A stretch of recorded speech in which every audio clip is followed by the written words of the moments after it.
All right. So I thought I would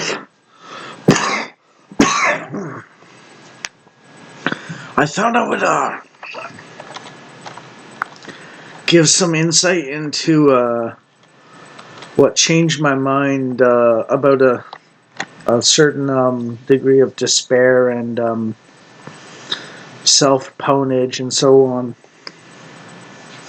Um, Basically, I started to get my life back in order somewhat more. Um,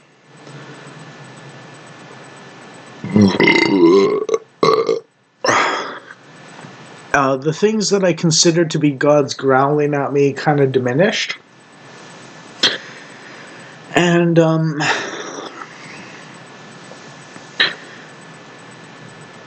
what brought me out of the despair for my own soul, in terms of potential having done evil and deserving it and so on, is I've already punished myself quite heavily. If you doubt me, go to my third or fourth oldest video called Battle Scars Fight and Sin and watch like the first 5 minutes. But I wasn't really ready to let go of the guilt anyways. Partly because God was still growling at me somewhat often and so on. So it's like okay, God's not letting me off the hook. And I prayed to Jesus. I've tortured myself nearly to death multiple times. Like, what else does he want? you know?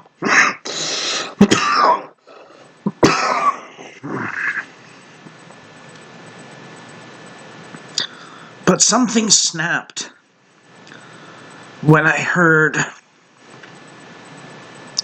the Epstein files were not going to be released by Donald Trump initially, after promising to do so and going, what files?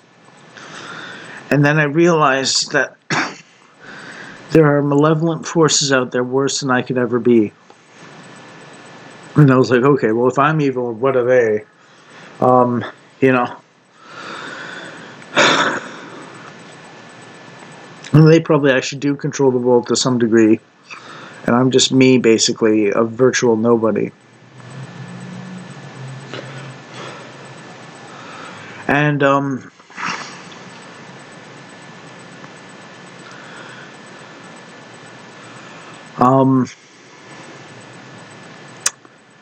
well,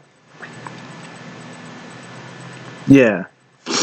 So I'm gonna outline.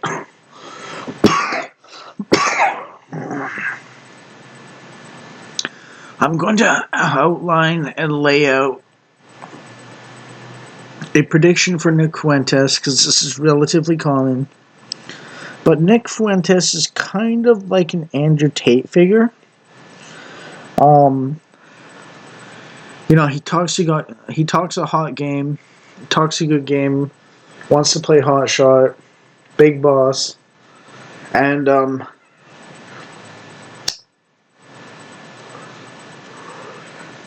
there's something about him that just screams he'll fold on the first hit. Like he's a gay, snarky man. A snarky gay man. Who's LARPing about being a solid, moral, fighting man for God and country. And, I'm sorry, but I just don't see it in him. I don't see it in him. He's going to peak, he's going to plateau, he's going to get analyzed, he's going to get countered, and I don't know if he has the intelligence to necessarily remodulate, except to moderate himself from his earlier incendiary rhetoric some more. And the thing is, he's very competent at basically whining from the clips I've seen of him, but he has no solutions. Or he doesn't have very good solutions or something. It's tough to say exactly. I mean, I guess some people like him because he's got that ambiguity of humorous but wild takes in some sense. But yeah, like, he is partly a symptom of the failure of the adult men to raise their kids, especially their sons, to be strong men. Now, I've had my moral failings, and I've kind of had some willpower and courage failings at different times in my life and so on. But I also have a record of being an absolute dominating combatant. You know, like meth heads, pit bulls, bears. Don't take a swipe at me, or they learn a hard lesson. Um, you know,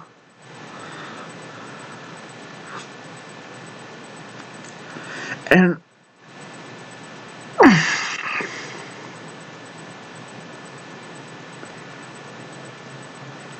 Nick Fuentes is basically like Jordan Peterson if he were Andrew Tate, right? So like Jordan Peterson's actually like, I mean, Nick Fuentes can talk about facing death. I was like, oh, that's cool. How did you nearly die? And I was like, oh, I almost answered the door and then someone would have shot me. Yeah, okay, that's I guess it's true, but where's the pain? Where's the agony? Where's the expectation of death? Where's the knowing this moment could be your last? You know, sleepwalking through a danger isn't the same thing as stepping into it knowingly. You know, um,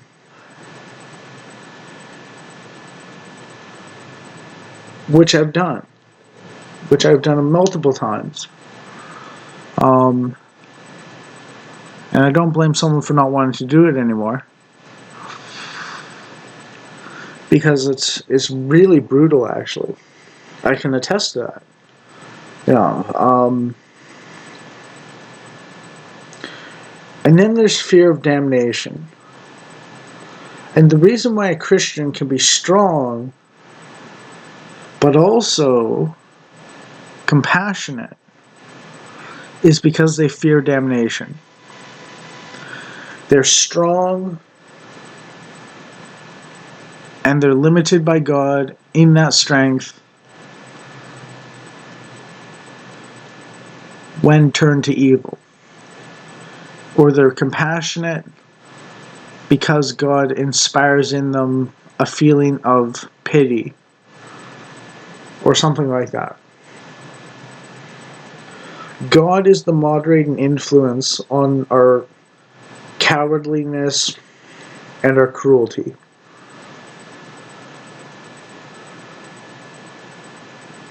You can be harsh. You can be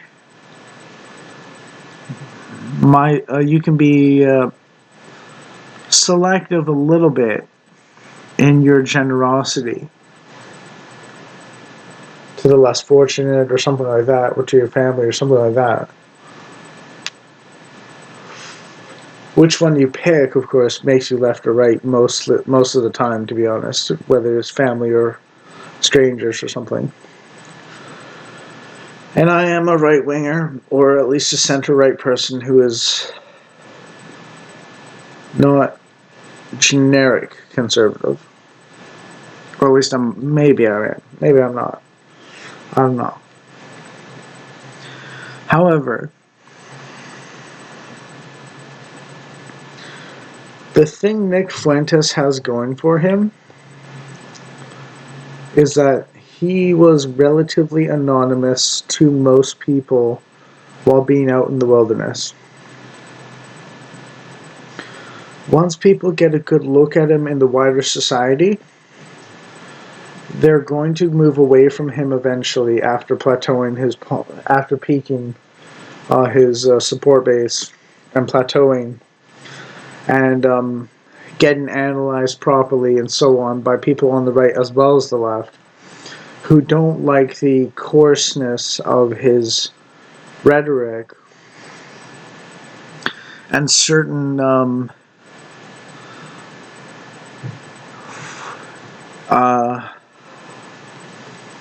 young child, teen angst, little boy temper tantrums, and gay snark, basically.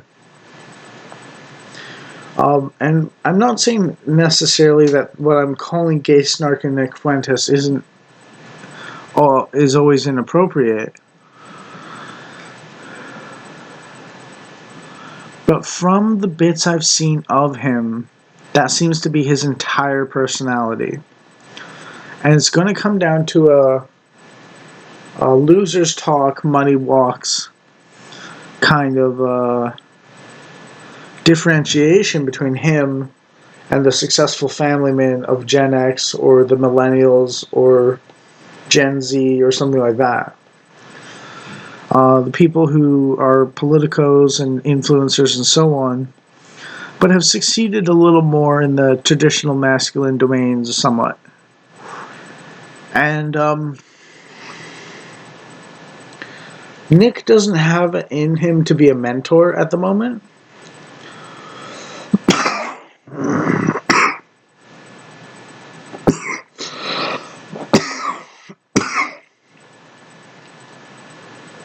Or at least not a very good one.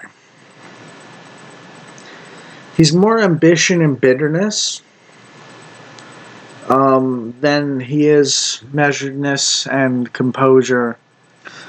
He makes a big play of not really paying attention to other people, but he's obviously doing so.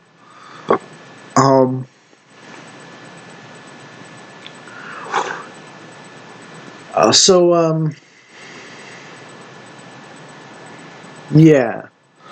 Now keep in mind, this is only based on the clips I've seen of Nick Fuentes. I did watch a little bit of Iron Descent. But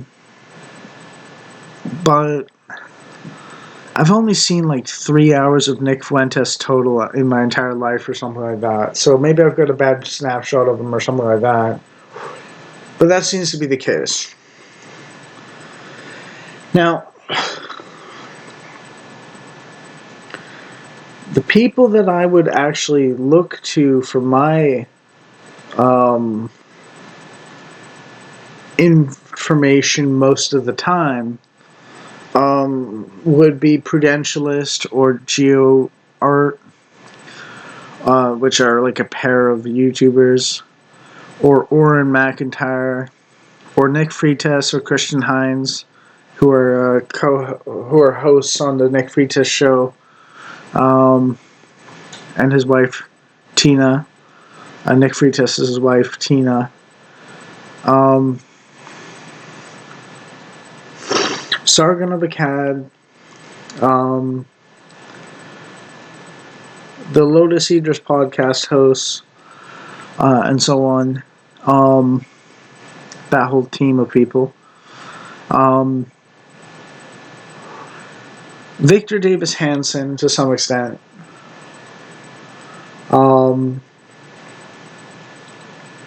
Andrew Klavan is a soft-hearted individual, so and he is he does have a soft spot in his heart for Israel and so on. But he's not necessarily a hypocrite in terms of Zionism versus America first or something like that.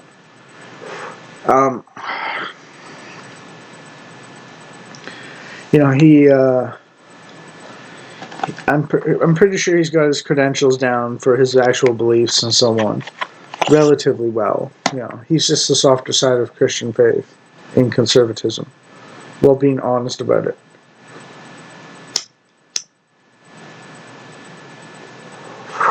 And then there's the distributist, who's black-pilled and a little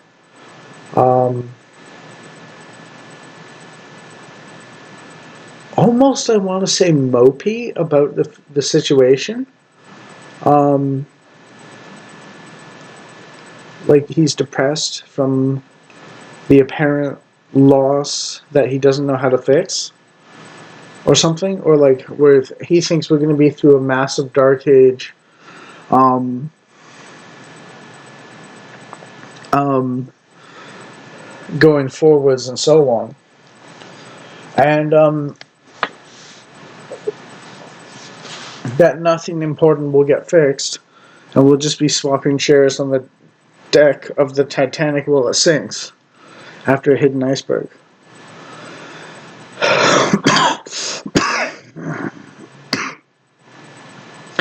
But he does have good analysis despite his Eeyore demeanor.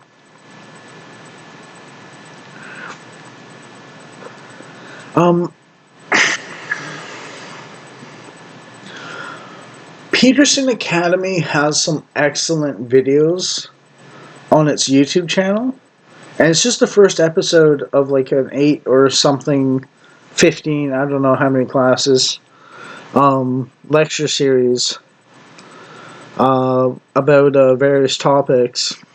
Like there's one with Bishop Barron, there's like 2 or 3 with Jordan Peterson, there's a history of ancient philosophy, there's like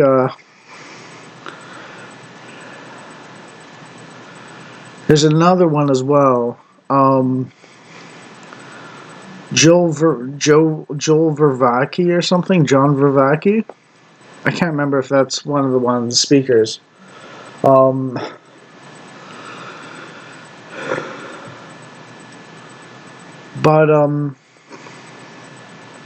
yeah.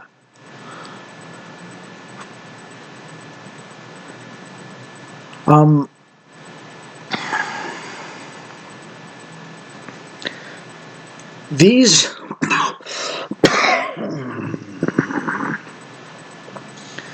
these are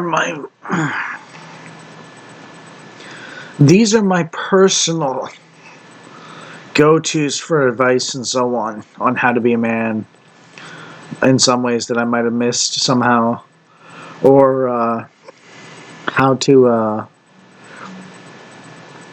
get ahead in life and the right demeanor and like right attitude and so on for success in life.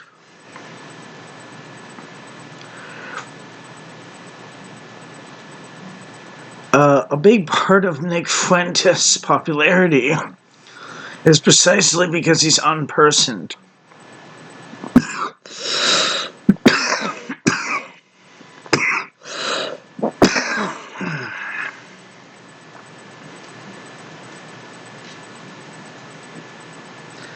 And like someone said, I think it was Sargon, they've torn down all the statues of our society's heroes. So young men are flocking to the ideology that had no statues in the first place in our society. And that would be Austrian mustache painter man.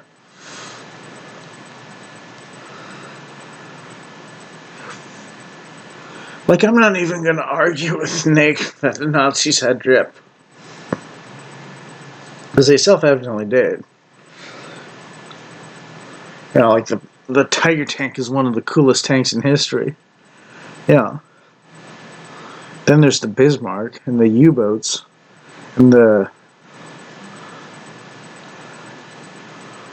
Oh boy, I'm drawing a blank on it. The Stuka dive bomber.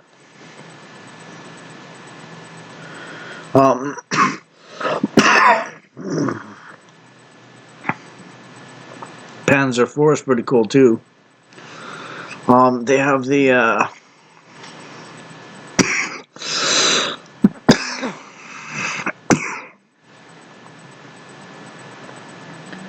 Kampfwagen or something like that.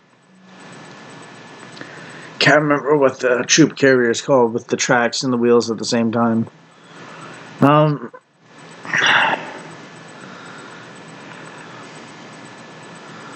You know, they have the Henkel 111, which is a pretty cool medium bomber. And the Messerschmitt 262 and so on.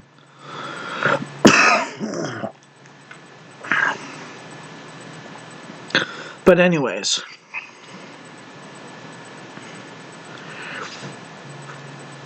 Nick Fuentes is basically the muscle for the right wing to win the culture war by saying they're not Nick Fuentes. And then mentoring the younger generations themselves because they've been right all along, mostly throughout all this, and honest and so on. They might have different dispositions and personalities and traits, but they're all relatively on the same page. Yeah. And the thing is, all these people have to do is say it's not just about your generation and your experiences. It's about what you pass on to the next generation. And offer the tips and tricks while pushing for the political and cultural leverage for patriarchy to return, and then explain all the tricks of the trade that they've learned in roughly as tough spots as what Generation Z is going through now in the dating scene and so on. And the right-wingers I mentioned, other than Nick Fuentes, will then become the de facto leaders of society through influence and so on. Through sheer mimicry of their narratives, messages, thought patterns, insights, stuff like that.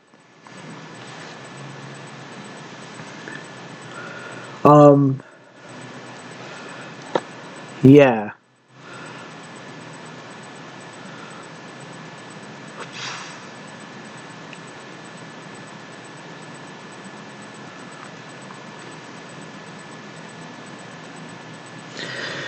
Yeah. Because they've been as strong as they can consistently be on the issue of right-wing politics, while being as non-domineering as they could possibly be from the position of Christian conservatives, with an emphasis on Christian with the conservative. And all Nick Fuentes has is a bit of wit, which goes a long way, I guess, some jokes, and complaining, and putting other people down. He has no positive solutions. So after a while of listening to that, everyone's going to be like, well, I'm not getting any better in my situation. And then they're going to go to these other people and learn how to live well and make peace with the fact that you live in a society. Literally, we live in a society. And that they can alter it and so on as their birthright. But we are civilized. There are generally things we don't do necessarily, typically speaking, for good reason, and it's not just because we can't get away with it.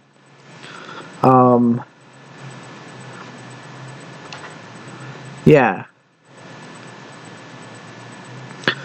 But with their success, Nick Fuentes might begin to moderate, or he might spiral because he's losing viewers or something like that after his initial peak and big introduction and big splash into wider society again. But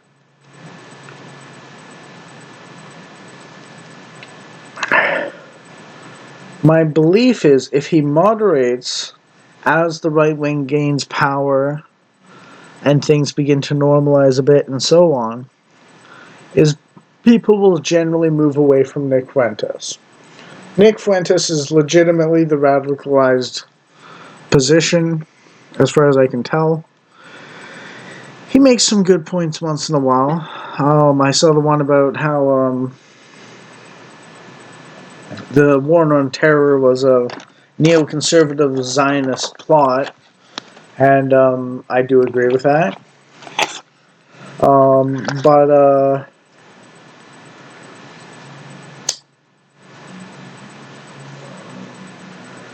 But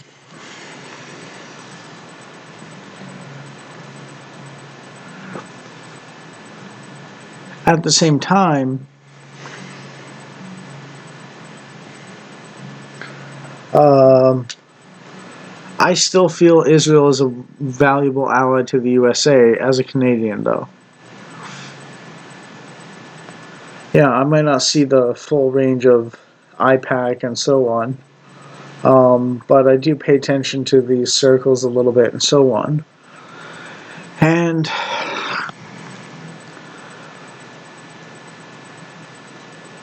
the thing is, Israel is really good at putting the Islamic world in its place, and it's going to continue to exist otherwise without the USA, unless it gets just obliterated and everyone's exterminated, which will be a very black mark on the West, historically speaking. And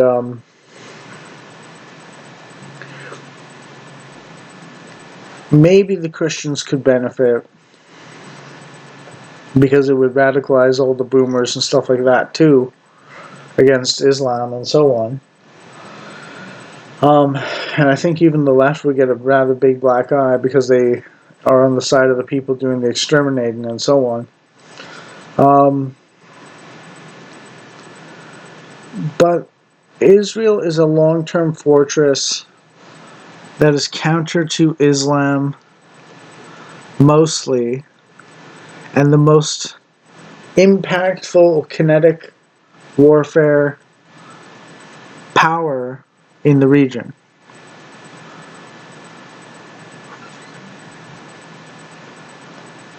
Its existence and continued supremacy in that area is one of the reasons why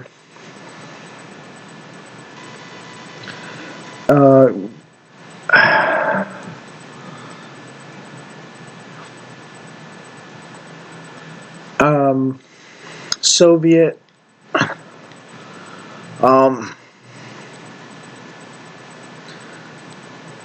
abilities to project influence and force was foiled.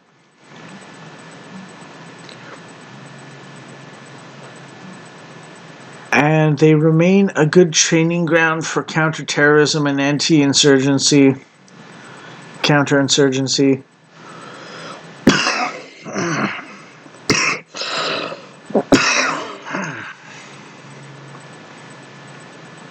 And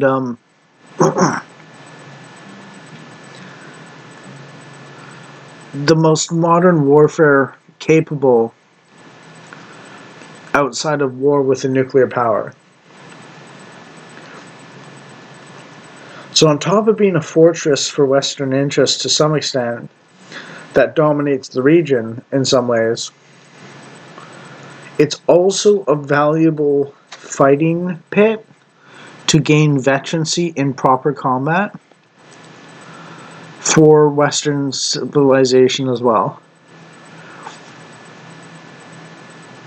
At least by watching and learning and sharing data and so on that they select or something like that to teach us tactics and so on, so we can use our methods against our enemies around the world who copy the Islamic world in their guerrilla campaigns and so on.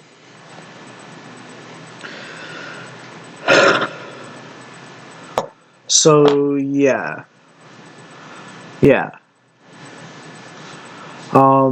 Those are the two primary reasons why I see value in it.